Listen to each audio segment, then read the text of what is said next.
Nagsisimula ang kwento sa pinakamalakas na grupo na tinatawag na Silverwing habang nakikipaglaban sila sa isang dragon. Sinubukan silang atakihin ng dragon gamit ang buntot nito pero naiwasan nila ito.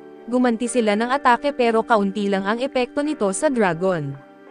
Bumuga naman ng apoy ang dragon kaso nagtayo ng barrier ang salamangkero ng grupo para depensahan sila at di niya tuluyang naharangan ang atake. Kaya si Dennis ang chef ng grupo ang nagprotekta sa kanya at gumamit siya ng isa sa kanyang mga kakayahan para gumawa ng pampagaling at ibinuhos ito sa sugat ng kasama. Humanga si Katie sa pagiging maalaga niya pero hindi natuwa si Vigo. Ang leader ng grupo ay inatake niya ang dragon at nasugatan nito ang mata kaya nagwala ito at umatake sa lahat at sa kabila ng lahat, nakaligtas pa rin ang grupo at sinabihan ni Vigo ang lahat na huwag mawalan ng loob dahil sila ang pinakamalakas na grupo sa buong mundo. Pagkatapos nito ay ipinakita ang Silverwing na nagsasagawa ng pulong at lahat ng miyembro ay naroon maliban kay Katie, ang vice captain at sa lahat ng naroon sa mesa si Vigo ang may pinakamataas na level 99 na pareho sila ni Dennis. Sinimulan ni Vigo ang pulong sa pagsasabi kay Dennis na ang pagkabigo sa huling misyon ay kasalanan niya, kung hindi niya ginamit ang Dread Voice ay hindi sana tumakbo ang Cave Dragon at napatay nila ito. Paalala naman ni Dennis na si Vigo rin ang nagsabi sa kanyang gamitin ito. Pero ayaw tanggapin ni Vigo ang sinabing iyon at ipinaliwanag ni Dennis na ang layunin ng misyon ay talunin ang Cave Dragon at kunin ang mga bihirang parte nito, pero biglang nagwala ang dragon kaya imposibleng ituloy ang laban at marami rin sa mga kasama nila ang nasugatan, at nang makita ni Vigo na wala ng pag-asang manalo ay iniutos niyang gamitin ni Dennis ang Dread Voice. Ginamit ni Dennis ang skill na Dread Voice na kayang magbigay takot kaya't tumakbo ang madaling matakot na Cave Dragon at nauwi sa kabiguan ang misyon. Kung pinilit pa nila ay baka may namatay sa kanila at nagulat si Dennis noon sa hindi pangkaraniwang maayos na desisyon ni Vigo pero ngayon, naiintindihan na niya kung ano talaga ang pakay nito. Sinabi ni Vigo na hindi siya kailanman mag-uutos ng ganoong bagay at binanggit na baka ipinadala si Dennis sa kanilang grupo para sirain ang kanilang reputasyon at posibleng isa siyang spy mula sa ibang grupo. Pinalayas niya si Dennis mula sa grupo at walang tumutol sa desisyong iyon dahil si Vigo ang pinakamalakas sa kanila at wala silang lakas ng loob na kumontra. Binanggit pa ni Vigo na hindi kailanman naging karapat-dapat si Dennis sa kanilang grupo dahil isa lang siyang chef. Napaisip si Dennis kung may masama ba sa pagiging isang chef. Nagpapalakas siya ng aura at gayon din si Vigo at ang lakas na lumalabas sa kanila ay nakakatakot para sa lahat ng naroon. Sabi ni Vigo ang Silverwing Battalion ay para lamang sa mga bihasang swordsman, pari, salamangkero at mga mandirigmang mabibigat ang armas. Ang mga ganitong trabaho lang ang nararapat at ang pagiging chef ay isang pagkakamali lang, pareho man silang level 99 at wala pa ring puwang para sa isang mababang uri ng chef at naisip ni Dennis na kung ganito ang tingin nila sa kanya, wala na siyang dahilan para manatili. Binanggit niyang gawin na lang nila ang gusto nila dahil hindi na sila problema niya at sabay alis palabas ng silid. Paglipat ng eksena ay nasa lungsod na siya at iniisip na kailangan na rin niyang magpaalam sa kabisera, biglang may batang babae na napatakbo sa kanya at nabitawan ang lobo. Umiyak ang bata dahil sa pagkawala nito ay agad namang hinabol ni Dennis ang lobo at naibalik ito sa bata, na nagpasalamat sa kanya at sabi ni Dennis na kung mahalaga sa kanya ay wag nitong pabayaan. Umalis ang bata at muling nagpasalamat. Doon naalala ni Dennis ang payo niya sa bata at muling binabalikan ang mga bagay na mahalaga sa kanya.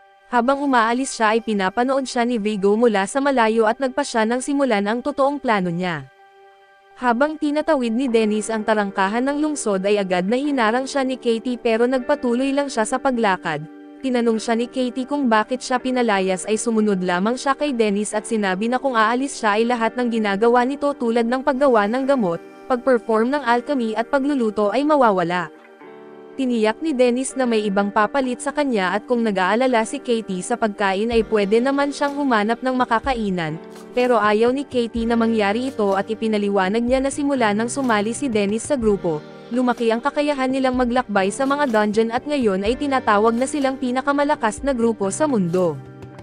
Hindi alam ng iba sa grupo na si Dennis ang sumusuporta sa likuran nila sa laban at tiyak niyang malaking gulo ang ay dudulot ng pagpapaalis kay Dennis. Sinabi niyang pwede pa rin siyang bumalik at nagpasalamat si Dennis sa lahat ng sinabi niya, pero hiniling niyang hayaan na lang siyang umalis. Umaasa si Katie na kahit papaano ay maghahanda pa rin siya ng hapunan bago umalis. At sana ay magluto rin siya ng ilang tanghalian para sa kanila at di makapaniwala si Dennis na yun ang huling hiling ni Katie. Biglang naging seryoso si Katie at tinanong siya kung totoo bang hindi na siya babalik. Hindi sumagot si Dennis kaya't naisip ni Katie kung ano ba talaga ang plano niya at binanggit ni Dennis na magluluto siya dahil iyon ang trabaho niya.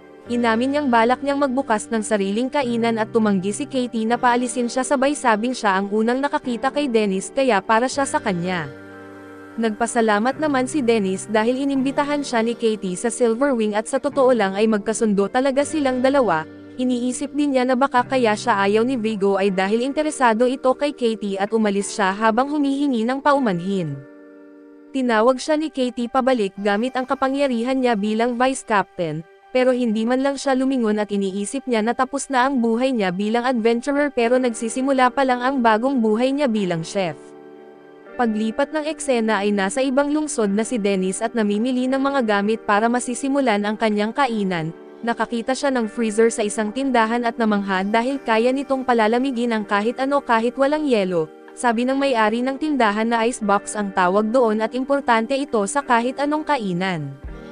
Natuwa si Dennis at muntik na niya itong bilhin pero naalala niyang ayon sa manual kung paano magbukas ng kainan. Hindi dapat gumastos sa hindi naman kailangan at dapat maliit lang ang puhunan, kaya't nagdesisyon siyang huwag na lang bumili ng icebox lalo't marunong naman siya ng ice magic. Paglipat ng eksena ay naglalakad siya sa bayan at napaisip na masyado yata siyang na-excite, kaya nag-focus siya sa pagbabasa ng manual sa pagbubukas ng kainan at sinunod ang mga hakbang sa loob nito at bumili ng abandonadong property, makipag-ugnayan sa mga supplier para sa sangkap at bumili ng mga gamit sa kusina. Matapos nitong lahat ay naisip niyang ang saya pala ng ganitong gawain at napansin niya na ang susunod na tip sa manual ay huwag gawin lahat mag-isa at dapat kumuha ng katulong. Nagdesisyon siyang mag-hire ng waiter at bigla niyang nakita na may tao sa paligid na nagkakagulo. Nagtaka si Dennis kung ano ang nangyayari kaya lumapit siya para tignan ito ng mas maigi at doon niya nalaman na may nagbebenta ng alipin. Sabi ng trader ang batang babae ay dating anak ng isang marangal na pamilya. Pero natalo sa labanan ng kapangyarihan ang kanyang mga magulang kaya siya ay ipinatapon. Palipat-lipat siya ng lugar hanggang sa napadpad siya rito at nahihirapan ang mga tao sa paligid na maniwala na isa siyang anak ng maharlika dahil hindi siya mukhang Pino o may pinag-aralan, pero aminado silang maganda siya at tiyak na lalaking napakaganda at nais ni Dennis na sana'y may magawa siya para sa bata, pero iniisip niya na hindi niya pwedeng iligtas ang lahat. Kung magagalit siya sa bawat mali sa mundong ito ay baka hindi na siya mabuhay ng maayos. Bigla niyang napansin ang patay at malamlam na mga mata ng bata at naalala niya ang sarili niyang mga mata noong kasing edad pa lang niya ito. Nagsimula na ang bidding ng trader at nagsimula ito sa 300,000 at umabot agad sa 800,000. Tinaasan ni Dennis ito sa 1,000,000 at muntik na niyang makuha ang bata pero sumasabat ang tindero mula kanina at nagbid ng 1.5 milyon. Sabi nito na maganda raw ang bata kaya dadalhin niya ito sa bahay at aalagaan ng mabuti. Napansin ni Dennis na mukha talaga itong pervert pero ayaw niya sanang manghusga base lang sa itsura, baka mabait naman ito at wala pang patunay na masama siyang tao. Pero laking gulat ng mga tao nang malamang si Pivo ang nagbid, kilala pala siya bilang isang tunay na manyak kaya tiyak na magdurusa ang bata kung mapupunta sa kanya at naisip ni Dennis na hindi niya ito pwedeng hayaang mangyari. Kaya tinataasan pa niya ang kanyang bid. Sa huli ay umabot ng lagpas 5 milyon ang bidding at sa susunod na eksena ay makikita si Dennis at ang bata sa bagong bili niyang kainan. Naiinis siya dahil halos lahat ng pera niya ay nagastos sa pagbili ng bata at hindi rin niya gusto ang itsura nito sa kasalukuyan, kaya bumili siya ng bagong damit para sa kanya at inayos ang sarili ng bata. Matapos iyon ay makikitang magkasama silang umuuwi at medyo malayo ang lakad ng bata mula kay Dennis kaya binalaan niya ito na baka siya'y maliligaw kung hindi siya lalapit. Ilang sandali pa ay nawala na nga ang bata at hindi niya makita si Dennis at nalito siya sa dami ng taong nasa paligid. Hindi niya alam kung anong gagawin at ramdam niya na siya'y nag-iisa at naliligaw at biglang lumitaw si Dennis sa likod ng bata. At hindi na siya nagulat na naligaw nga ito at pagkatapos ay ipinakita silang dalawa na nasa loob na muli ng kainan, tinanong ng bata kung bakit siya binili ni Dennis. Sabi ni Dennis na wala namang espesyal na dahilan at naalala lang niya ang isang bagay mula noon. Tinanong niya kung ano ang pangalan ng bata pero sinabi nito na tawagin na lang siyang alipin at nagtaka si Dennis kung wala ba talaga siyang totoong pangalan. kaya ang sagot ng bata na Italayer na lang daw ang itawag sa kanya. Nagpakilala naman si Dennis at nagtanong si Italayer kung ano ang dapat niyang gawin pero sinabi ni Dennis na wala siyang kailangang gawin, pwede niyang gamitin ang pangitaas na palapag kung gusto niya at kung ayaw naman niyang manatili roon, pwede rin siyang umalis at sinabi niyang malaya na siya. Hindi alam ni Italayer kung ano ang mararamdaman niya pero biglang kumakalam ang tiyan niya. Pagkatapos ay makikita si Dennis na nagluluto para sa kanilang dalawa at nakita siyang naghahati ng karne at nagbabasag ng itlog. Ipinrito niya ito kasama ng kanin gamit ang kanyang level 99 na cooking skills. Gumawa siya ng sinangag na may itlog at karne at nabighani si Italayer sa bango ng pagkain habang niluluto ito at nang matapos na si Dennis ay kumain na sila pareho. Sobrang nagustuhan ni Italayer ang pagkain at agad na bumalik ang kinang sa kanyang mga mata at kumain siya na parang gutom na gutom. Bigla siyang napaiyak at naisip ni Dennis na hindi niya alam kung ano ang pinagdaanan ng bata at ayaw niyang tanungin ito hanggat hindi ito handang magsalita. Patuloy pa rin sa pagkain si Italayer na parang wala nang bukas hanggang sa mabilawkan siya kaya't binigyan siya ni Dennis ng tubig. Sa mga sumunod na araw ay nagtulungan sina Italayer at Dennis para ayusin ang kanilang kainan at unti-unting naging komportable si Italayer sa presensya ni Dennis. Nang matapos na nila ang lahat ng kailangan ay nag-fist bump silang dalawa bilang tanda ng tagumpay at pinangalanan ni Dennis ang kainan na Adventurers Restaurant at binuksan ito sa publiko. Sinabi niya kay Italayer na siya ang magiging poster girl ng kanilang kainan at umaasa siya sa kanya. Nag-ensayo si Italayer ng maayos habang hinihintay ang mga customer at samantala ay sinigurado ni Dennis na handa na sila para sa kahit anong klase ng customer. Sabi niya ay gagawin niyang adik sa luto niya ang lahat kakainin nila ang almusal, tanghalian at hapunan sa lugar nila at umaasa siyang babayaran siya ng malaki dahil nauubos na ang pera niya at biglang dumating ang kanilang unang customer pero sa hindi inaasahang pangyayari na naka-full armor ito, kaya parehong nagulat sina Dennis at Italayer. Pero pagkapwesto pa lang ng kabalyero at kinuha ang menu ay sobra siyang na-excite na sa wakas ay makakapagluto at magkakapera, pero mabilis ding nawala ang saya niya nang pumili lang ang kabalyero ng simpleng mangkok ng kanin kaya't sandaling nag-isip si Dennis bago tanungin kung kapos siya sa pera. Nang tumatango ang kabalyero bilang sagot at inalok niya itong lutuin ang pinakamagandang pagkain sa menu, pero nagulat ito at agad na tumanggi dahil sobrang mahal para sa budget niya. Sinabihan siya ni Dennis na umupo na lang dahil ayaw niyang paaalisin ang unang customer niya nang walang maayos na pagkain. Pagkatapos ay napagtanto niyang babae pala ang kausap niya at tinanong kung bakit siya nakatago sa loob ng armor, kaya't tinanggal nito ang takip sa ulo at ipinaliwanag na tinanggal siya sa dati niyang grupo dahil babae siya at pagpakilala. Sinabi ni Henrietta na level 23 na siya na sapat para maging kwalipikado sa trabaho. Sumang-ayon si Dennis at ipinaliwanag na marami pa ring grupo ang iniisip na pabigat ang mga babae sa laban. Ginamit din ni Henrietta ang pagkakataon para magkwento tungkol sa paghanga niya sa Crimson Swordswoman na si Katie pala, kaya't simpleng sinabi lang ni Dennis na magaling itong mandirigma para hindi mahalata ang nakaraan niya bilang miyembro ng pinakamalakas na grupo sa mundo. Makalipas ang ilang sandali ay inihain niya kay Henrietta ang pinakamagandang pagkain na nakita nito sa mahabang panahon, at matapos ang unang subo nakalimutan nito ang lahat ng problema at kumain na parang gutom na mandirigmang galing sa kuweba. Pagkatapos kumain ay muli siyang nagpasalamat pero nalungkot dahil hindi niya kayang maging regular na customer hanggat wala pa siyang bagong grupong masasama. Narinig ito ni Dennis kaya inalok siyang ipapakilala sa mga adventurer na pupunta sa resto at bibigyan pa rin siya ng libreng pagkain paminsan-minsan hanggang makahanap siya ng matinong trabaho. Makalipas ang ilang araw ay napuno ng customers ang resto para matikman ang kanyang Michelin Star Fried Rice. Isang grupo ng kalalakihan ang labis na humanga sa lasa nito pati sa sipag ni Alir. Pinagmamasdan ni Dennis si Alir ng may pagmalaki pero iniisip pa rin niya kung ano ang pinagdaanan nito para magkaroon ng ganoong kalungkutan sa mukha. Bigla niyang narinig ang grupo ng kalalakihan na nag-uusap tungkol sa quest na gagawin nila kaya tinanong niya kung kailangan nila ng dagdag na miyembro at ipinaliwanag ang lahat ng kakayahan ni Henrietta. Pagkarinig nito ay natuwa sila na mapasama siya sa grupo at inamin na nahihirapan na sila dahil bihira ang magagaling na gumagamit ng espada. Maya-maya ay dumating si Henrietta para kumain ulit ng masarap na luto ni Dennis at sinabi niya ang tungkol sa grupo at nagulat siya nang pumayag agad si Henrietta.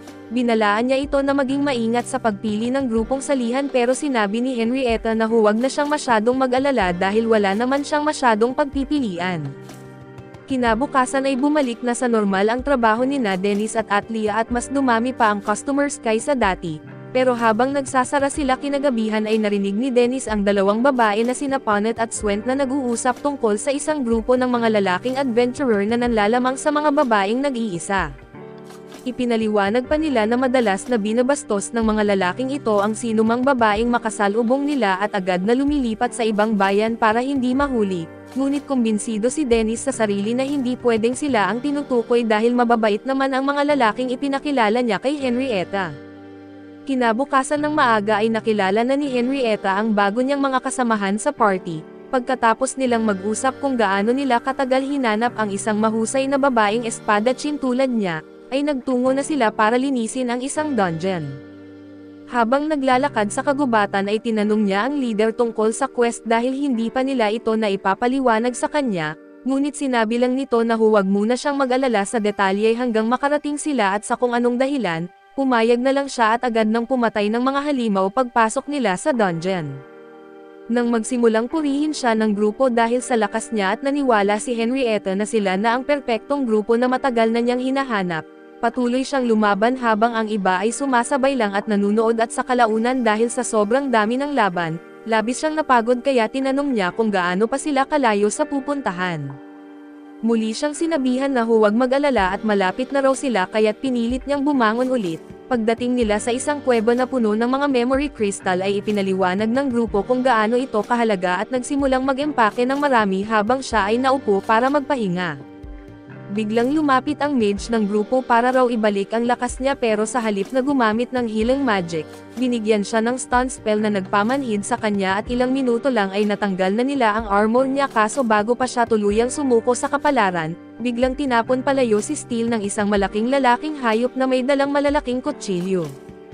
Agad na sinubukan ni Marmak na basahin ang kakayahan ng halimaw para maghanap ng kahinaan, pero nang makita niyang napakataas ng magic nito at sila'y mabilis na natalo at habang lahat ay nabubugbog, napansin ni Henrietta na parang pamilyar ang kanyang nakamaskarang tagapagligtas.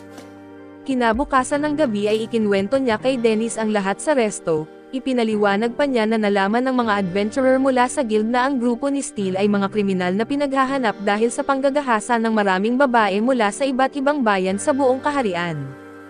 Sinisi niya ang sarili dahil hindi siya naging maingat pero inamin din ni Dennis na dapat ay nagsaliksik muna siya tungkol sa mga iyon bago siya inirekomenda, bilang kabayaran ay binigyan niya ulit ng libreng pagkain si Henrietta at walang kahihiyan nitong pinili ang pinakamahal na pagkain sa menu. Dumating sina Pawnee at Swent para maghapunan at tinanong kung bakit maaga siyang nagsara kahapon, nang sagutin ito ni Dennis na may biglaan lang siyang inaasikaso ay napatingin si Henrietta sa likod niya at nagsimulang magduda. Pero bago siya makapagtanong ay pumasok na ang isa pang customer. Makalipas ang ilang araw ay bumalik si Henrietta para sa nakasanayang libreng pagkain at tinanong si Dennis kung dapat pa rin ba niyang itago ang kanyang pagkakakilanlan para makakuha ng mas maraming trabaho. Sinabihan siya ni Dennis na maging totoo sa sarili at inihain niya ang isang mainit na plato ng noodles, pero bigla itong nagpaalam para gumamit ng backroom at nagmamadaling pumasok doon.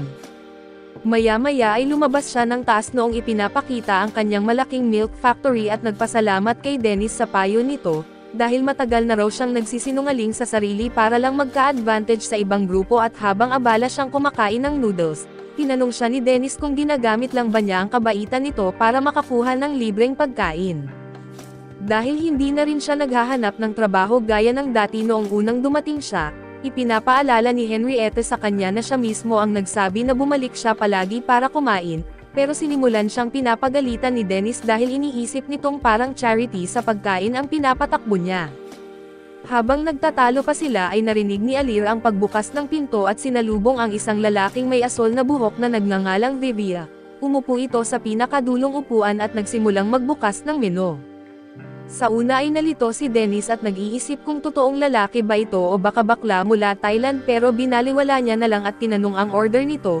Nagsimula namang magreklamo si Vivia tungkol sa pagkaing pangkaraniwan daw hanggang sa uminit ang ulo ni Dennis at muntik na niya itong patulugin. Mabuti na lang ay nakialam si Atlir at gamit ang kanyang charm ay napapayag si Vivia na umorder ng fried rice. Kumalma si Dennis at niluto ang isang mahiwagang fried rice na agad nagbalik ng pag-asa at gana ni Vivia.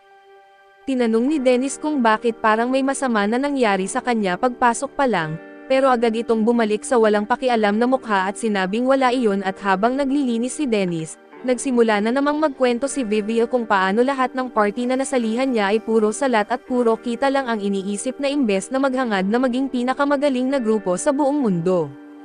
Sinamantala ni Dennis ang pagkakataon para sabihin kay Henrietta na habang siya'y patuloy na nagkakautang at namumuhay na parang ilusyonadong gustong sumikat, ang mga kasabayan niya ay gumagawa na ng paraan para umasenso bilang adventurer. Pagkatapos ay ibinalik niya ang atensyon kay Vivian na nagkwento kung paanong tinanggal siya ng dati niyang grupo dahil masyado raw siyang nakatuon sa pag-unlad ng career kaysa sa mabilisang kita. Nagyayabang din ito na balak niyang sumali sa Silverwing Battalion bilang pinakamahusay na wizard sa mundo. Sa halip na sabihin ang totoo na hindi ganoon kaganda ang pagsali sa grupong iyon, pinayuhan na lang siya ni Dennis na pagbutihin ang pakikasama dahil ang isang adventurer ay magaling lang kung magtatagumpay ang buong grupo at di ito pinansin ni Vivian. Nagbayad siya at nangakong babalik kapag may oras. Makalipas ang ilang araw ay bumalik siya gaya ng pangako at muli na namang nagyabang na sumali na siya sa pinakamalakas na grupo sa bayan. Medyo nagulat si Dennis at tinanong kung hindi ba tiningnan ang level niya dahil halatang masyado pa siyang bata para madaling makapasok doon at sagot ni Vivian, wala raw dapat ipag-alala dahil sapat na ang mga kasanayan niya para punan ang anumang kulang. Habang patuloy siyang nagkukwento tungkol sa pangarap niyang maging pinakamahusay sa buong mundo, pinabayaan na lang siya ni Dennis hanggang sa mabanggit nitong may quest sila bukas sa ikalimang palapag ng dungeon, dahil dito ay ginamit ni Dennis ang kanyang search skill para makita ang magic level ni Vivian. Nang lumabas na 17 pa lang ito ay tinanong niya kung tama bang pumasok sa ganoong kalalim pero sagot ni Vivian, huwag mag-alala dahil sasama raw ang elite members ng grupo at sa kabila nito, nag-alala pa rin si Dennis dahil ibig sabihin ng mababang level ay baka basic spells lang ang alam nito at hindi pa masterado. Nang subukan niya muli na pigilan si Vivian ay sinabihan siya nitong mag-stick na lang sa pagluluto dahil ang isang low-budget Gordon Ramsay ay walang alam sa pagiging adventurer. Pagkatapos magbayad ay nagtungo na si Vivian sa dungeon para sa quest. Nagpatuloy si Dennis sa kanyang araw at lumabas kasama si Atlir para mamili ng groceries at habang naglalakad sa palengke, hindi niya maiwasang mag-alala kay Vivian at napansin din ito ni Atlir subalit pinili niyang magtiwala na makakaraos ito. Hanggang sa marinig niya ang dalawang adventurer na nag-uusap kung paano nila iniwan si Vivian sa ikalimang palapag dahil mahilig daw ang kanilang kapitan na subukan ang mga bagong miyembro sa pamamagitan ng pag-iwan sa kanila sa mga dungeon floor na sobrang taas para sa level nila. Pagkatapos ay dinala ni Dennis ang dalawang adventurer sa isang eskinita para tanungin ng mas maraming detalye. Pero sinubukan nila siyang atakihin kaya't inayos niya ng literal ang buto ng kanilang mukha at sinabihan si Alir na bumalik na sa resto, samantala si Vivian ay nagsisimula ng tumakbo para sa buhay niya habang isang grupo ng mga gutom na goblin ang pilit siyang tina-target para gawing hapunan. Naalala niya kung paanong iniwan siya ng dalawang kasamahan na dapat ay tutulong sa kanya, hanggang sa mahuli siya ng isang mahiwagang vine trap at tuluyang nakakalimutan ang lahat ng skills na ipinagyabang niya sa resto. Nang napagtanto niya kung gaano siya kapahamak na halos lumunin na siya ng takot, pero ang nakakatakot na ingay ng mga goblin ay muling nagbigay sa kanya ng lakas para mabuhay at pilit siyang nagpupumiglas hanggang sa, pagdating ng mga goblin ay nakapasok siya sa isang tagong butas sa pader at nanahimik hanggang umalis ang mga ito. Doon niya pinasalamatan ang isang magandang babae na nagtatago rin sa kuweba at nang tanungin niya kung paano ito napunta roon, ipinaliwanag ni Cynthia na iniwan siya ng mga kasama niya at hindi na bumalik, humingi siya ng tawad at nagpasalamat ulit bago sabihin na pareho lang silang iniwan. Inamin din niya na marahil dahil sa masama niyang ugali at sobrang pagiging madaldal kaya siya napunta sa sitwasyong ito, pero sinabi ni Cynthia na tigilan na niya ang pagsisisi sa sarili at mag-isip sila ng paraan para makalabas. Nang bigla siyang magdesisyon na maging bitag para makatakas si Cynthia, pinigilan siya nito pero tumanggi siya at nagpasalamat dahil tinulungan siyang ma-realize kung gaano siya naging makasarili. Tumakbo siya palabas para harapin ang mga goblin at nagsummon ng mahiwagang higanteng palad para pigilan ang mga ito. Ngunit mabilis itong nasira at sumugod na ang mga goblin sa kanya at habang naghahanda na siyang mapiraso, biglang bumagsak ang isang malaking palayok sa mga goblin at magpapasalamat na sana siya sa mga Diyos. Pero nakita niya si Dennis na nakasuot ng maskara kaya agad siyang nakiusap na huwag siyang patayin. Nang hindi siya mapakalma ay tinanggal ni Dennis ang maskara at muntik nang hatiin ang ulo niya bilang parusa sa pagiging padalos-dalos sa buhay. Plano na sana siyang ilabas ni Dennis pero sinabi ni Vivian na tingnan din nito si Cynthia. Pagpasok niya sa kuweba, nagulat siya nang makita na wala roon si Cynthia kundi mga buto na lang na may suot na damit at ilang minuto ang lumipas. Dumiretso sila sa Adventurers Guild at nalaman na si Cynthia ay isang adventurer na iniwan sa dungeon 13 taon na ang nakalipas at namatay nang walang nag-abala na iligtas siya. Pagkatapos nito ay dinala ni Dennis si Vivian sa sementeryo para makita ang libingan ni Cynthia. Pagkatapos ng ilang minutong pag-iyak ng todo, nag-iwan siya ng bulaklak at nangakong magiging pinakamahusay na wizard para makapagsalba ng mga babaeng tulad niya. Pauwi na at nangako si Dennis na lulutuin niya ang pinakamagandang fried rice para mapasaya ito, pero nanatiling malungkot si Vivian hanggang sa maramdaman niya ang presensya ni Cynthia at makita ang espiritu nito na kumakaway bilang pamamaalam. Kinagabihan isang babae na nagngangalang Buck ang nagulat sa matatandang miyembro ng Night Mist Party tungkol sa trabahong iniatas sa kanya, ngunit tinrato siyang parang alipin at ininsulto dahil hindi niya natapos agad at makalipas ang ilang oras. Natapos niya rin ang ulat at nakahinga ng maluwag pero napansin niyang hindi pa siya kumakain buong araw. Pumunta siya para maghanap ng makakainan pero pagdating sa resto ni Dennis ay nakita niyang sarado na at agad siyang nalungkot.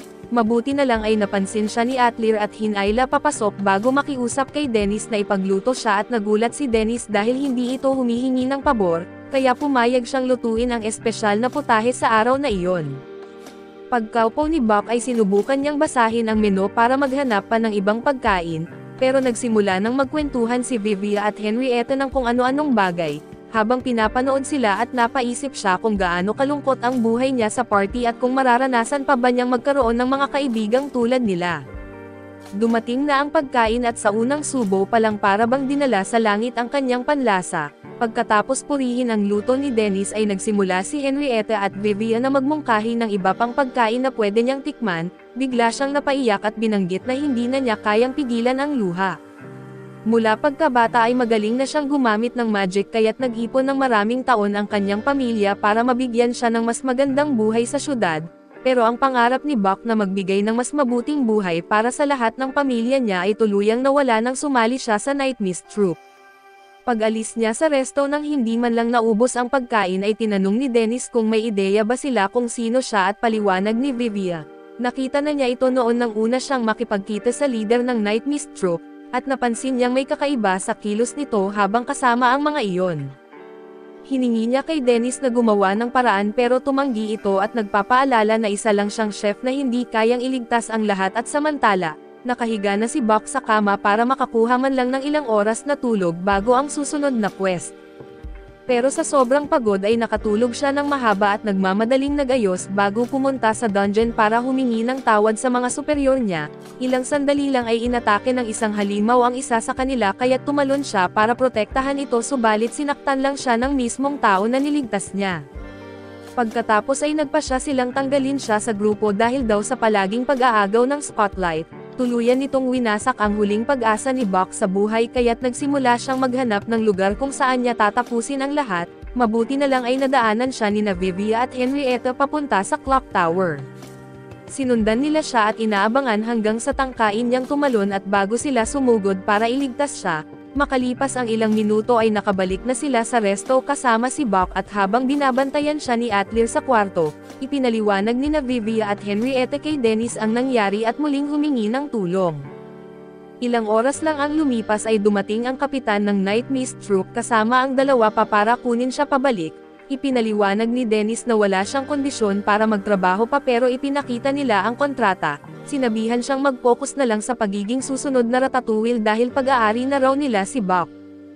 Habang patuloy silang nag-uusap ay tinanong ni Buck si Atlir kung bakit hindi na lang siya pinabalik sa Diyos, kaya ikinwento ni Atlir na minsan ay naisip din niyang kitilin ang sariling buhay noong dinadala siya ng mga slave trader sa iba't ibang bayan para ibenta.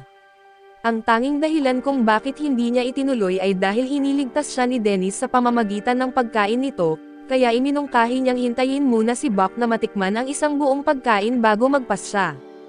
Samantala ay napagtanto ni Dennis na baka kailangan niyang ipaglaban ang kalayaan ni Buck, Pero habang patuloy na nagyayabang ang kapitan ay biglang pumasok si Katie at tinanong si Dennis kung pwede siyang makausap.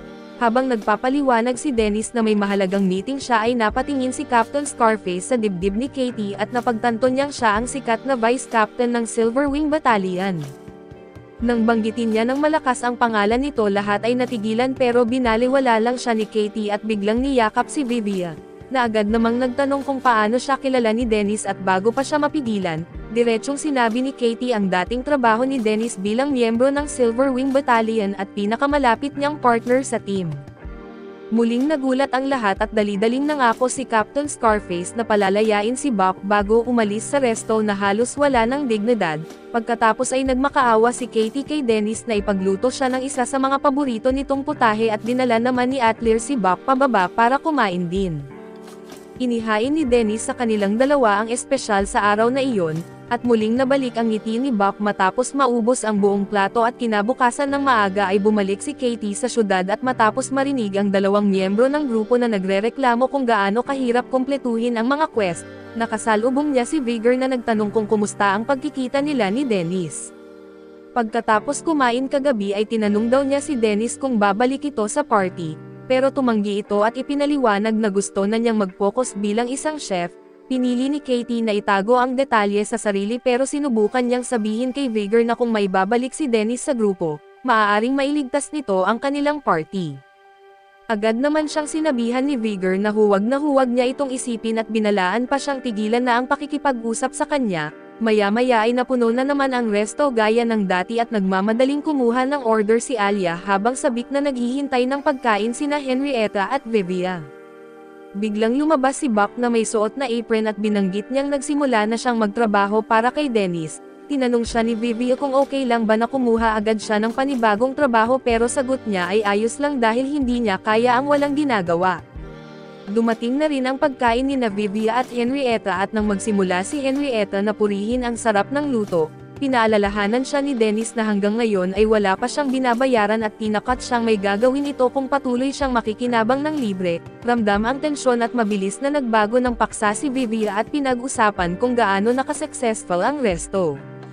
Matapos purihin si Atlir sa paghawak ng lahat ng order ay napansin ni Buck na mas masaya ito kaysa dati. Ilang sandali lang ay nahulog ni Dennis ang isang palayok at tinawag si Vivia para magbigay ng payo sa susunod niyang day off. Nang marinig ito ay nag-alok si Henrietta na tumulong pero agad siyang tinanggihan kaya't umuwi na lang siya para maligo. Doon siya nakumbinsing gusto ni Dennis na hingin ang tulong ni Vivia para ipagbawal siyang pumasok sa resto. Kinabukasan ay nalungkot si Dennis habang sinasabi kay Vivia na si Atlir ay nagsimulang mamasyal kasama ang isang lokal na lalaki. Sinubukan siyang pinapakalma ni Vivia at iginiit na baka hindi naman ito seryoso. Pero tumanggi si Dennis at nagalit pa dahil sa tingin niya ay dapat ay nagpakilala muna sa kanya ang nobyo nito para humingi ng basbas. Pagdating ni Atlir ay nagtanong kung ano ang pinag-uusapan nila at mabilis na nag-imbento si Dennis ng kwento na tinuturuan lang niya si Vivia magluto. Nang mag-alok si Atlir na sumali sa klase ay binitawan ni Dennis ang usapan tungkol sa nobyo at ginugol ang buong hapon sa pagtuturo sa kanya kung paano magluto, habang naaalala ang isang magandang babae na nagturo rin sa kanya noong bata pa siya. Matapos makumpleto ni Atlir ang una niyang putahe ay narinig niya ang orasan at biglang nagpaalam para umalis. Agad na naisip ni Dennis na pupunta ito sa bagong lalaki kaya't inutusan niya si Buck na tulungan siya sa pagbili ng groceries para makapunta siya kasama si Vivia. Dumating din si Henrietta para makipagkwentuhan gaya ng dati, kaya sinabi ni Dennis sa kanilang dalawa na i-enjoy lang ang pagkain bago niya hilahin si Vivia para umalis at ilang minuto lang ay nakatago na sila sa likod ng isang gusali para manmanan si Atlir. Habang sinasabi ni Vivia na tigilan na niya ang pag-overreact ay dumating ang nobyo ni Atlir at dinala siya sa isang jewelry store at natural na nag-init ang ulo ni Dennis, pero dahil hindi niya basta mahahabol ang date ng dalawa at naisip ni Vivia na gamitin ang magic megaphone para marinig ang kanilang usapan. Samantala ay natapos ng mamili ang mga babae kaya umupo si Henrietta sa tabi ng fountain at binanggit na hindi niya masyadong maipon ang pambayad sa utang, dahil nauubos niya ito sa pag-aayos ng kanyang gamit at tinangkang pasayahin siya ni Buck kahit pa isa siyang serial debtor. Samantala ay narinig ni na Dennis at Vivia si Atlir na nagpapasalamat sa nobyo dahil sa espesyal na alahas, Pero bago pa makapagplano si Dennis na saktan ang Rizmaster ay biglang may magnanakaw ng bag na tumakbo palayo, agad siyang humahabol pero gumamit ito ng wind magic para mas lalong makalayo. Kaya inalok ni Vivian na gamitin ang tanging skill niya at muntik ng masuka habang tumatalon sila sa bubungan ng maraming gusali para lang maaabutan ang magnanakaw. Sa kabila ng lahat ay nakatakas pa rin ang magnanakaw ng bag pero napansin ni Dennis ang mga babae sa may fountain at tinawag si Henrietta, na agad sinasapok ang low-budget Wally West gamit ang isang mabilis na palo. Matapos mabawi ang bag ay bumalik silang lahat sa resto at doon nalaman ni Dennis ang takot ni Henrietta na baka ipagbawal na siyang pumasok, kaya nangako itong hindi niya gagawin iyon dahil wala nang mas hilig kumain ng luto niya kundi si Henrietta. Pagbalik ni Atlir ay lumapit ito kay Dennis at iniabot ang isang regalo. Ipinaliwanag na tinulungan siya ng anak ng alahero na pumili nito at matapos isumbong ni Vivia at ng mga babae na parang overprotective na tatay si Dennis, nagpasya siyang pag-isipang mabuti ang pangako niya kay Henrietta. Isinuot niya ang pulse earrings at nagpasalamat kay Atlir at samantala ay dumating si Vigor sa isang mansyon para makipag-usap sa isang makapangyarihang maharlika. Makalipas ang ilang araw ay sinabi ni Dennis kay Atlir na isasara muna ang resto para makapaghanda ng hapunan. Pero biglang pumasok ang isang lalaking parang medieval version ni Alfred at napaluhod habang umiiyak. Sinasabing matagal na niya itong hinahanap at pagkakita nito ay agad hinawakan ni Henrietta ang espada niya sakaling isa itong panganib, pero sinabi ni Vivian na hintayin muna at alamin ang pakay nito. Tinanong ni Dennis kung sino siya at ipinakilala niya ang sarili bilang si Steven ang head butler ng pamilyang Workstat. Dumating siya para kunin si Atlir pabalik sa kanilang tahanan at habang iniisip ni na Dennis at Henrietta kung sino ang mga Workstat, halos mawalan ng malay sina Buck at Vivia at ipinaliwanag na sila ang pinakamakapangyarihang pamilya ng mga wizard sa buong mundo. Ipinagpatuloy ni Steven ang paliwanag at may nakababata ang ama ni Eight na nagngangalang Joseph, na inangkin ang yaman ng pamilya at pinalabas na anak sa labas si Eight para mapapalayas ito at sa kabutihang palad. Natagpuan ni Steven ang huling habilin ng ama ni Eight at ginamit iyon para makakuha ng pahintulot mula sa korte upang muling imbestigahan ang kaso at maibalik si Eight bilang pinuno ng pamilya. Masayang sinabi ni Steven na panahon na para bawiin niya ang nararapat na sa pamilya niya. Tumanggi si Eight at kumapit kay Dennis sa takot at habang bumabalik ang lahat ng masakit na alaala, agad itong naramdaman ni Dennis at naisip na pauwiin na lang si Steven pero kalaunan ay nakonvince niyang harapin ito dahil hindi pwedeng tumakas habang buhay. Pumayag lang si Eight sa kondisyong sasamahan siya ni Dennis kaya't sumama na rin siya. Maya-maya ay lumabas si Vivian na naka-best suit at tinanong si Dennis kung ayos lang bang sumama siya. Paalala ni Dennis na ilang minuto lang ang nakalipas ay halos magmakaawa ito para makasama. Nang makalabas na rin si Eight ay nangako sina Henrietta at Buck na sila ang bahala sa resto at sumakay na sila sa karwahe at bumiyahe. Pagkaraan ng ilang oras ay nakapasok na sila sa kabisera at nang sabihan ni Dennis si Vivian na tigilan ang pagpapakita ng pagiging low class, masaya pa rin itong inamin na isa siyang hamak na magsasaka at nagpatuloy sa pag-enjoy sa tanawin. Maya-maya ay dumating sila sa judicial court at nakilala si Barrister Sestik, na ipinaliwanag na siya ang mamamahala sa investigasyon bago sila ipasok sa loob at humingi ito ng kaunting dugo ni Eight kaya't kinuha ni Steven ang karayom, pero agad tumanggi si Eight na lapitan ito sa katawan niya. Muling kinumbinsi ni Dennis si Eight pero nawalan ito ng malay pagkaramdam ng karayom at inabot ni Dennis si Eight kay Vivia at tinanong si Sestik tungkol sa detalye ng kaso. Sinimulan nitong ipaliwanag ang makapangyarihang hypnotic magic na kilala sa kanilang pamilya, at ipinaliwanag na posibleng taglay din ni Eight ang kapangyarihang iyon. Ipinaliwanag ni Sestik kung paano umano pinatay ni Uncle Joseph ang parehong magulang ni Eight. Pinaniwala ang buong kabisera na hindi siya anak ng dugong maharlika para mas madali niyang maagaw ang kapangyarihan at sa kabutihang palad. Malinaw sa huling habilin ng kanyang ama na lahat ng ari-arian ay para kay Eight. Kailangan lang nilang patunayan na siya ang lehitimong anak ng parehong ama at ina niya at para dito, dinala sila ni Sestik sa loob ng korte para subukan ang DNA isang matching orb na gagamitin sa pagdinig at matapos ilagay ang dugo ni Eight, isinama rin niya ang dugo ng ama at ina nito at ipinaliwanag na ang pagbuo ng pink na kristal ay senyales na magkatugma ang dugo. Kinabukasan ay bumalik silang lahat sa parehong courtroom para sa pagdinig. Agad namang tinukso ni Lord Joseph si Dennis tungkol sa pagkakatanggal nito sa Silverwing Battalion at nang susubukan ni Dennis na sumagot, tinawag ng hukom ang buong pangalan niya at inutusan siyang manahimik. Naalala naman ni Vivian na ang apelyido ni Dennis ay konektado sa pinakasikat na restaurant sa kabisera. Habang iniisip niya ito ay binasa ng hukom ang huling habilin ng ama ni Atlir at pagkatapos basahin, iginiit ng abogado ni Joseph na walang paraan para mamana niya ang lahat dahil malamang daw isa lang sa maraming kabit ng ama niya ang kanyang ina. Humiling si Sestik na gawin ang pagsusuri para patunayan ito kaya't ipinapatayo silang lahat ng hukom sa harap ng orb at sinabing magbubunutan sila para maging patas ang proseso. Makalipas ang ilang minuto si Steven ang nakakuha ng colored straw. Umakyat siya sa podium at sinimulan sa pamamagitan ng pagsama ng dugo ni Eight sa dugo ng ama nito.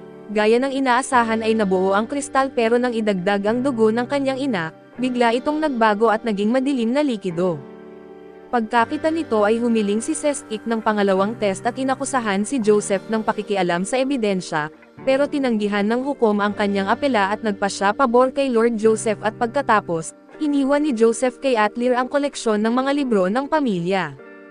Napansin naman ni Dennis na may kakaiba kay Steven kaya tiningnan niya ito ng mabuti at nakita ang dugo sa kamay nito, agad siyang lumapit at binuhat ito sa harap ng lahat at mariing tinanong kung ano ang ginawa niya at sa takot, inamin ni Steven na nangako si Joseph na ibabalik siya bilang head butler ng pamilya. Dahil dito ay nagngit-ngit si Dennis at muntik nang magwala at nang magsimulang gumamit si Dennis ng kapangyarihan, inutusan ni Joseph ang kanyang mga kabalyero na umatake pero natakot sila sa apoy at umatras. Hinihila siya ni Vivia at pinapaalala na may kailangang mag-alaga kay Atlir, kaya pinili niyang itigil ang galit at sa huli ay tinanggap na lang ang desisyon ng hukom at makalipas ang ilang minuto, dinala sila ni Sestik sa lumang kubo kung saan nakaimbak ang lahat ng libro ng pamilya. Pagpasok pa lang nila ay na-activate ni Atlir ang isang patibong at nahulog siya pababa sa basement, habang tinitiyak ni Dennis na hindi siya nabagok ng matindi at biglang napatulala sina Sestik at Vivian nang makita na ang mga libro, purong sinaunang teksto na naglalaman ng makapangyarihang sikreto at teknik na naging dahilan kung bakit naging pinakadakilang wizard ang pamilya ni Atlir. Ipinaliwanag ni Sestik na malamang ang mga librong iyon talaga ang iniwan ng ama niya para sa kanya at hindi ang yaman. Nais sanang dalhin ni Atlir ang mga libro pabalik sa resto para mabasa ng lahat, pero agad siyang pinigilan ni Vivia at Sestik dahil ang ganitong kaalaman ay hindi dapat gawing pampubliko. Kinabukasan ay naghanda na sina Dennis at Atlir para umalis at habang papalabas si Vivia para salubungin sila, nadaanan niya ang isang lalaking kamukhang kamukha ni Dennis at halos hindi makapaniwala sa nakikita. Pagkatapos ng ilang minutong pagtitig ay umalis na siya, maya-maya ay dumating ang isang babaeng nagngangalang Fiora at tinanong si Heath kung si Dennis ba ang tinutukoy nitong counterpart noon pa. Makalipas ang ilang araw, nagkaroon ng kakaibang dami ng high-level na customer ang restaurant dahil halos lahat ng sage at wizard sa bayan ay nakarinig na pwede raw nilang maiwasan ang pagiging worthless bot, sa pamamagitan ng pagbabasa ng mga librong nakuha ni Alir mula sa settlement. Pero nang magsimula silang magtsismisan tungkol sa kaalaman sa halip na purihin ang mga lutuin ni Dennis gaya ng nakasanayan, nagalit ito at sinabi sa kanila na huwag gawing library ang restaurant na kahit na siya mismo ang naglagay ng mga bookshelf sa paligid. Matapos niyang ihatid ang isang order para sa 8 tao ay humiling ang isa sa mga sage ng espesyal na pahintulot para mahiram ang isa sa mga libro dahil baka makatulong ito para magamot ang sakit ng kanyang asawa. Sinabi ni Dennis na kailangan muna nitong humingi ng permiso kay Atlir. Sa kabutihang palad ay pumayag si Atlir pero agad ding nagsipag-ungol ang iba pang customer na gusto rin ng libro, dahil dito ay muling nagalit si Dennis at maya-maya, ginamit niya ang kanyang kapangyarihan para matugunan ang napakaraming order. Nang tanungin siya ni Vivia kung ligtas bang gumamit ng kanyang kapangyarihan ng matagal at sinabi niyang wala iyon, lalo na't kailangan niyang pasayahin ang mga customer at habang patuloy na nasisiyahan ang lahat sa pagkain at sa daan-daang taong kaalaman na ibinahagi ni Atlir ng libre, napansin nito na nilalagnat si Dennis at nag-aalala na siya. Sa isang malamig at maulan na gabi maraming taon na ang nakalilipas, naghahanda si Batang Dennis para sa isa na namang gabing puno ng sakit nang may isang babae na nahulog ang kanyang wallet sa harap niya. Ilang sandali pa ay napansin ng babae na nawawala ito at nagsimulang maghanap ng tawagin siya ni Dennis at iabot ang wallet. Nagulat ang babae lalo na't halatang isang barya na halaga lang ay makatutulong na para mabuhay si Dennis. Tinanong niya kung sineseryoso ba nitong sinundan siya para lang ibalik iyon at sumagot si Dennis na mapapahamak sana siya kung hindi niya ito naibalik, kaya dinala siya ng babae sa isang restaurant at binigyan ng isang plato ng fried rice na tila agad gumaling ang lahat ng trauma niya mula sa matagal na pagiging palaboy. Balik sa kasalukuyan ay nagising si Dennis na napapalibutan ng lahat at nalaman niyang bigla siyang nawalan ng malay matapos ihatid ang huling mga pagkain. Agad niyang sinubukan na bumangon pero nang makita niya ang nag-alala na mukha ni Alir, humiga ulit siya at sinabing huwag silang mag-alala bago muling mawalan ng malay. Dahil dito ay nagpa siya ang lahat na hayaan muna siyang magpahinga. Iniisip na baka ito ay dahil sa naipong pagod mula sa walang tigil na pagtatrabaho nitong mga nakaraang araw at habang palabas na sila, kumuha ng upuan si Atlir at nagdesisyong manatili sa tabi niya. Samantala ay dinala ni Vivian sina Bowl at Henriette sa hagdan para mag-isip ng magagawa para kay Dennis, pagkatapos magmungkahi ni Bakhel ng isang espesyal na karne na tinatawag na oko at nagpa siya sina Vivian at Henriette na simulan na ang paghahanda ng mga sangkap. Ilang sandali lang ay nagsuot ng armor si Henriette at kinuha ang pinakamalaking tipak ng karne na makita niya. Nang makita ito ay napagtanto ni Vivian na hindi alam ng medyo baliw sa karne kung ano ang ayo kaya't sinubukan niyang ipaliwanag, pero bigla na lang itong kumuha ng kutsilyo para hatiin ang karne at saktong pumasok si Bakhel at sinubukan na pigilan sila kaso dumating bigla si Sestich. Samantala ay nagsimulang makaramdam ng guilt si Atlir dahil ginamit ni Dennis halos lahat ng kanyang kapangyarihan para ipagtanggol siya. Habang patuloy niya itong binabantayan ay muling naalala ni Dennis ang araw na inasal niya ang isa sa mga chef sa restaurant at tumalon palabas ng bintana. Agad siyang nagsumbong sa head chef pero naniniwala pa rin ito na may pag-asa si Dennis. Ilang araw matapos nito ay nagawa ni Dennis lutuin ang kanyang pinakaunang pagkain, pero hindi niya pinansin ang masangsang na amoy na lumalabas dito dahil desperado siyang makahanap ng mag-volunteer na tumikim. Pagpasok niya sa dining hall na may isang sobrang excited na customer na agad gustong subukan ang rice ng batang chef, pero matapos kumakagat ay para bang naging gravy ang laman loob nito ay agad nagtakbuhan ang lahat para tumulong at sa unang pagkakataon, natahimik si Dennis at mabuti na lang at agad nakialam ang head chef at naayos ito kaagad. Makalipas ang insidenteng iyon ay nakita siya ni Dennis sa kusina at nagsimulang umiyak ng todo habang humihingi ng tawad sa pagkasira ng pagkain.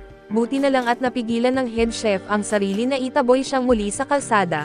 Ipinaliwanag dito ang kahalagahan ng pagmaster ng bawat hakbang bago maghanda ng isang putahe. Balik sa kasalukuyan ay patuloy na binabantayan ni Atlir si Dennis habang tinatanong naman ng iba si Setsvich kung bakit siya naroon. Binanggit nitong gusto rin niyang magbasa ng isa sa mga libro ni Atlir at nag-alok siyang tumulong magluto para kay Dennis.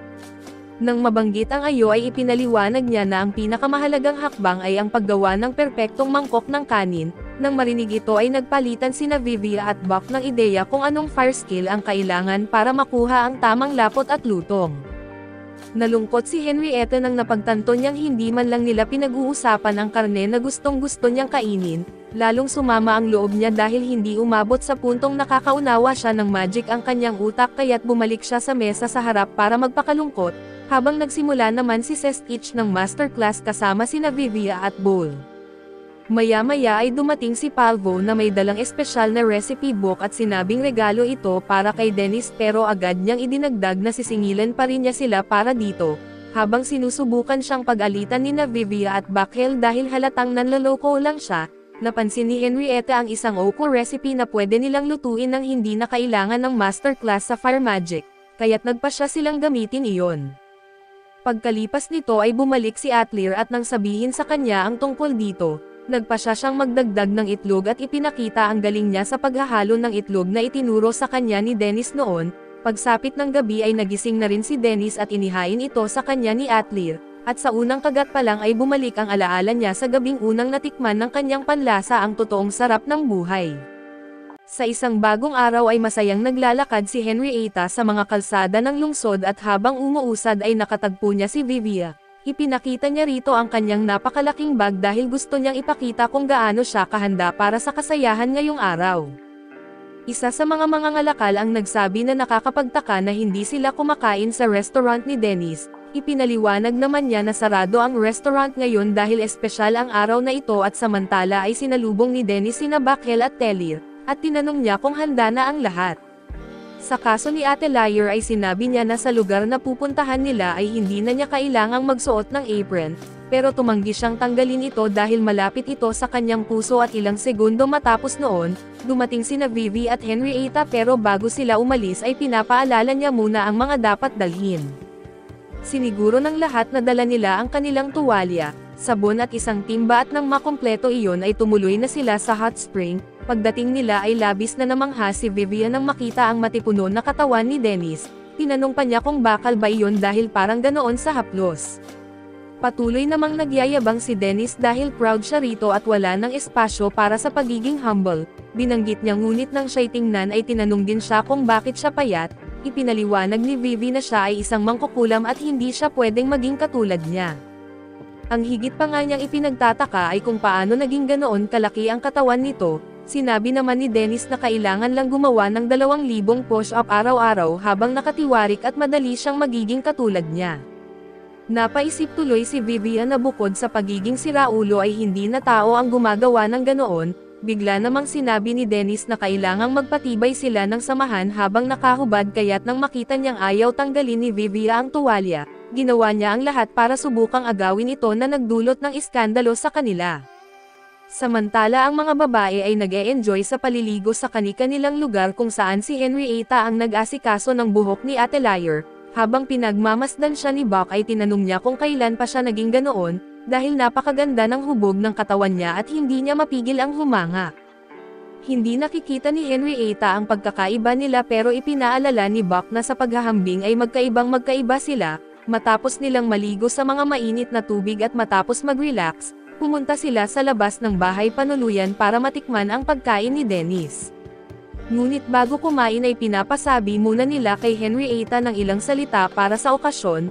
Nabigla siya at dahil hindi niya alam kung paano ito gagawin at nagtapos siyang magbigay ng talumpati na puno ng kaba, sinabi ni Dennis at Buckhill na masyado siyang natatakot kaya't mas nagpapakalma siya at nakaiyak ng kaunti. Pagkatapos noon ay nabanggit niya na hanggang ngayon ay inaalagaan siya ng lahat, pero ngayon ay nakahanap na rin siya ng trabaho at natuwa ang lahat ng marinig ito at masayang-masaya si Henry at ipinaalam niya na hindi siya magiging kabilang sa isang grupo ng mga adventurer, kundi magkakaroon siya ng pwesto sa mga kabalyero. Matagal niya itong pinag-isipan at napagdesisyonan niyang gusto niyang magtrabaho para makatulong sa mga tao, isang bagay na ikinatuwa ng lahat at lalo siyang naging masaya tungkol dito at nang dumating ang pagkakataon ni Vivian. Ibinahagi niya na nakahanap na siya ng susunod na grupo niya at kahit hindi ito kalakihan, ito ang unang hakbang niya para maging isang makapangyarihang mangkukulam.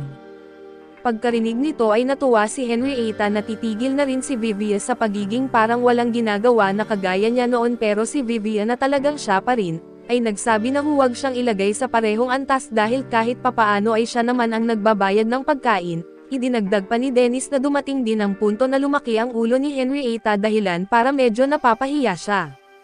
Nang dumating ang turno ni Buckhill ay sinabi niya na babalik siya sa kanilang bahay dahil pagkatapos ng ilang panahon kasama ang kanyang mga magulang, babalik siya sa kabisera para maging guro ng mahika at ito ay dahil inimbitahan siyang magturo bago pa siya graduate. Naalala naman iyon ni Vivian dahil siya ay nagtapos din mula sa isang paaralan ng mahika sa kabisera.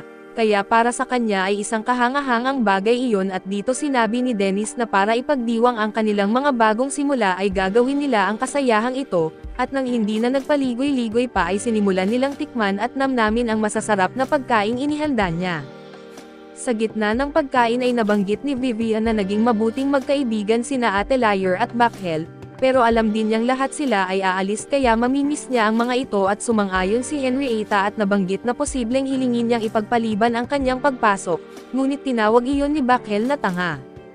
Sa halip ay sinabi ni Dennis na iyon ay isang kalokohan at pinapaalala na lahat sila ay gagawin ang bagay na matagal na nilang gustong gawin, kaya kung mahalaga ito ay hindi dapat hayaang mawala at dahil dito, mas naunawaan ng lahat ang sitwasyon at muli silang na-excite.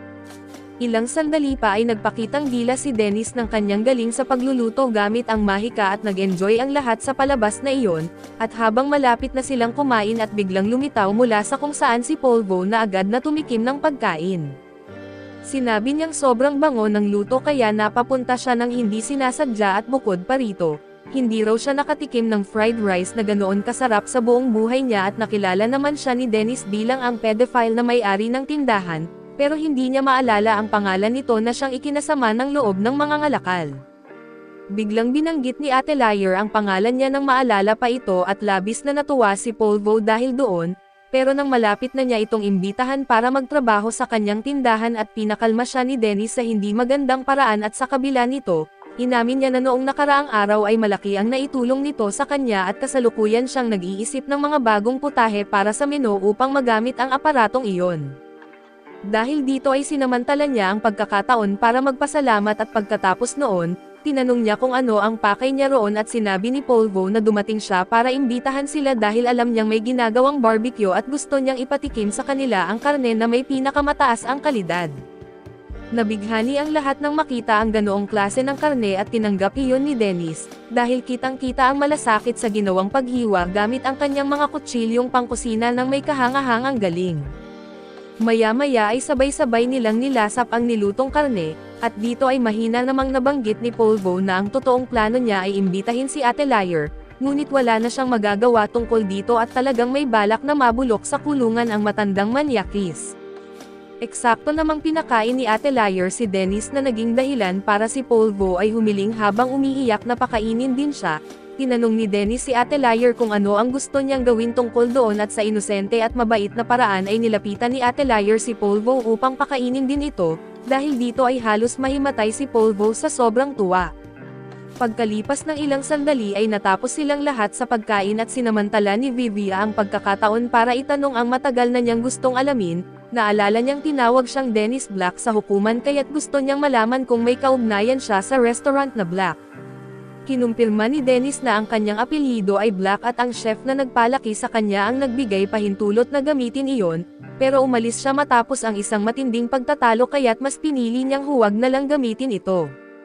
Noon ay malapit na siyang umabot sa level 90 nang magkaroon sila ng malaking pagtatalo, pero nang balikan niya at naisip niyang ayaw lang ng chef na maging arrogant siya at nagulat si Vivian na dumaan siya sa ganoong yugto, pero naintindihan din niya dahil ang makarating sa level 99 sa ganoong edad ay isa ng pinakamataas na maabot. Ikinwento pa ni Dennis na noong panahong iyon ay umaasa siyang agad mararating ang level 100 at dahil doon iniwan niya ang restaurant Black at naglakbay kung saan-saan, dahil gusto niyang patunayan sa chef na tama siya at pagkatapos noon ay nakarating siya sa Argentina siyang grupo, kung saan siya tumagal ng pinakamatagal at sa kabila ng lahat ng nangyari doon ay maganda ang pagtanggap nila sa kanya. Ngunit sa huli ay hindi niya kailanman naabot ang level 100 at sa isang pagbabago ng eksena, makikita ang kambal na madalas bumisita sa restaurant at nais nilang bumalik muli upang malasap ang masarap na hapunan. Isa sa kanila ang nagtanong kung ano ang kakainin niya ngayong araw, habang ang isa naman ay nagsabi na nakapagdesisyon na siya at gusto niyang kumain ng isang masarap na coconut at bago pa man makapagpatuloy ang isa sa pagsasalita tungkol sa pagkain, napansin nilang wala ang kurtina sa pintuan ng restaurant. Nang lumapit sila ay nabasa nila sa nakapaskil na anunsyo na sarado ito ngayong araw dahil sa personal na dahilan. Nagulat ang dalawang ngunit bigla silang napatigil nang may lumapit na ilang kalalakihan at itinulak ng malakas ang isa sa kanila para paatresin at sinubukan ng kapatid niyang magtanong ng paliwanag, ngunit tinakat lamang siya ng isa sa mga lalaki gamit ang kanyang sandata. Hindi pumayag na matapos ng ganoon kaya't agad siyang kumuha ng mahiwagang pana at pinapana sa puwitan ang lalaki na dahilan para makaramdam ito ng matinding sakit. Samantala ay gumamit naman ng uri ng mahika ang isa pa upang manipulahin ang lupa sa ilalim ng isa pang lalaki, kaya't nagawa nilang hulihin ang mga agresibong tao na ito. Tinanong ng isa sa kanila kung bakit nila ginagawa iyon kaso ibinalik ng magkapatid ang tanong, anila ay mali ang mangtulak ng tao nang walang paghingi ng paumanhin at higit sa lahat na mali ang mananakot ng kapwa. Sa sandaling iyon ay nag-ingay ang ilang tao malapit sa lugar dahil may nasusunog na gusali at sa parehong gabi, naglalakad pa uwi ang grupo pabalik sa restaurant at sinabi ni Henrietta kay Bakhel na gusto niyang magkaroon pa ng mas maraming dahilan upang muling magsagawa ng mga kasayahan na kagaya nito. Bigla na lang silang lahat natigilan nang biglang napatigil si Ate Liar dahil sa isang bagay at nang sundan nila ng tingin ang kanyang pinagmamasdan, napansin nilang may kakaibang liwanag sa lugar kung saan naroon ang restaurant. Nagtaka si Vivia kung nagsisiga ba sila kaso kung ganoon nga ay hindi dapat ganoon kaliwanag ang ningning. Agad na bumalik sa katinoan si Dennis matapos mapansin ng maigi ang nangyayari, at hindi na siya nag-aksaya ng oras ay tumakbo siya ng mabilis patungo sa kanyang tindahan habang paulit-ulit na sinasabi sa sarili na hindi pwedeng totoo ang iniisip niya, ngunit nangyari ang hindi inaasahan. Ang gusaling na sunog ay ang mismong restaurant niya.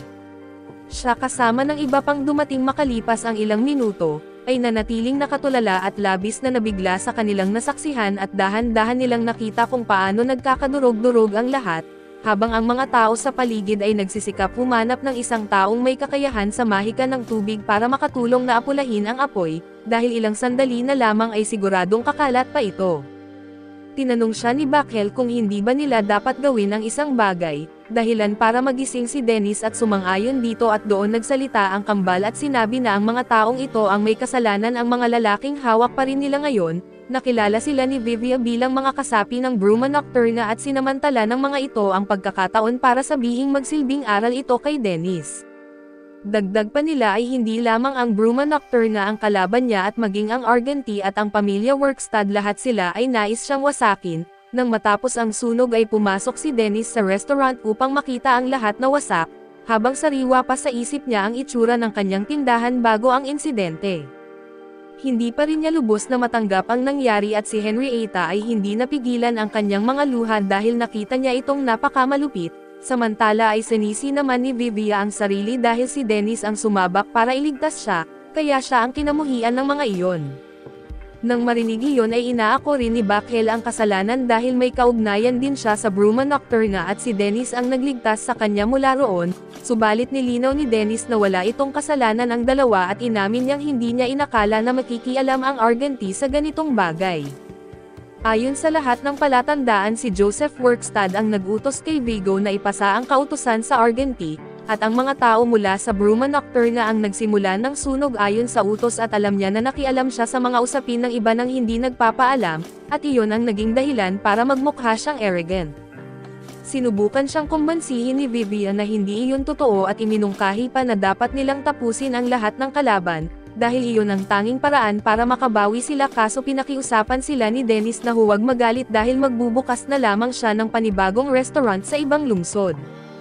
Pagod na rin siya kaya't sa tingin niya ay mas mabuti iyon at sa kabutihang palad wala namang nasaktan. Sa kabila nito ay nagpumilit sina Bakel at Henrietta na dapat harapin nila ang mga kalaban na iyon at dito ipinaliwanag ni Dennis na mas malakas siya kapag nag-iisa.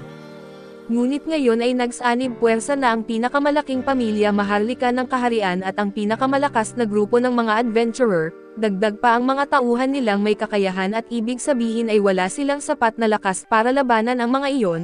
Kaya't tinapos na lamang niya ang usapan sa pamamagitan ng pasasalamat sa lahat sabay ngiti. Pagkatapos noon ay isinama ni Dennis si Ate Liar upang umalis na, ngunit tinanong siya ni Vivia kung ano ang nangyayari at gustong malaman kung nasaan ang dating Dennis na nakasanayan nila. Sa harap ng mga tanong at reklamo nito, ang tanging sagot lang ni Dennis ay nakabawi siya ng kaunting katinoan at tinapos ang usapan bago siya nagpatuloy sa paglalakad sa madilim na pasilyo. Hindi sumuko si Vivia sa paksa at sinubukan pa ring sundan siya at ipinapakita ang kanyang pagkadismaya at kawalan ng magawa, ngunit pinigilan siya ng mga babae upang hindi na lumala pa ang diskusyon. Ang lugar na pinuntahan ni Dennis at Ate Liar ay ang silid kung saan naroon ang Caja de Hierro, at doon nila nakumpirmang maayos pa ito kaya't kinuha ni Dennis ang lahat ng ipon na naroon na ngayon ay kakailanganin na niya. Tinanong siya ni Ate Liar kung sigurado ba siya sa desisyon niyang ito at sumagot siya na oo. Dahil kung hindi siya aalis ay tiyak na susundan siya ng grupo at kapag hinarap nila ang mga kalaban, may mga magiging biktima dahil alam niyang hindi magiging maganda ang kahihinatnan, mas pinili niyang umalis bago pa mangyari iyon at iyon ang pinakamainam at pinakaligtas na desisyon. Nanatiling kalmado si Ate Liar at hindi na nagsabi ng anumang komento, ngunit malinaw na nag-aalala pa rin siya para kay Dennis sa kaloob-looban niya at samantala, nasa labas pa rin ang grupo at pinagmamasdan ang restaurant sa napakasama na kalagayan nito at malinaw na wala ni isa sa kanila ang masaya. Sa sandaling iyon isang malaking bilang ng mga tao ang lumapit sa kanila mula sa iba't ibang direksyon, at halatang hindi maganda ang kanilang intensyon at doon lamang tuluyang napansin ni Vivia ang sitwasyon, ngunit huli na dahil abala pa rin ang mga babae sa iniwan na sunog at sa katotohanan na aalis na si Dennis. Kaya nang tanungin ni Teller si Dennis kung maaari siyang sumama sa kanya, hindi niya agad naintindihan kung bakit siya nagdududa subalit maya-maya ay napagtanto niya ang dahilan ng kanyang tanong, Ipinaliwanag niya na si Joseph ang nagsimula ng gulo dahil masama ang naging reaksyon nito sa hukuman at dahil doon siya ang dapat humingi ng tawad kay Ate Liar, sapagkat sinunog nila ang lahat ng kanyang mga aklat na napakahalaga. Ngunit sinabi ni Ate Liar na ayos lang iyon dahil ang tanging gusto niya ay masaya ang mga kliyente. Bukod pa rito ay ayaw rin niyang makita si Dennis na labis na malungkot, at para sa kanya iyon ang mas mahalaga at iginiit naman ni Dennis na talagang nangyayari ang mga ganitong bagay at hindi maipagkakailan na napakaganda ng lungsod na ito. Sumang-ayon si Ate Liar at sinabi rin niyang mas gusto niya ito kaysa sa kabisera.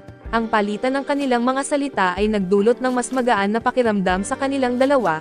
Itinaas pa ni Ate Liar ang kanyang kamao patungo kay Dennis na agad namang itinapat ang sarili niyang kamao upang magdikit ito. Sa sandaling iyon ay sinabi ni Dennis na kapag tumahimik na ang lahat, gagawa sila ng isang maliit na paglalakbay at babalik sila rito na suportado naman iyon ni Ate Liar dahil mahal na niya ang lugar na ito.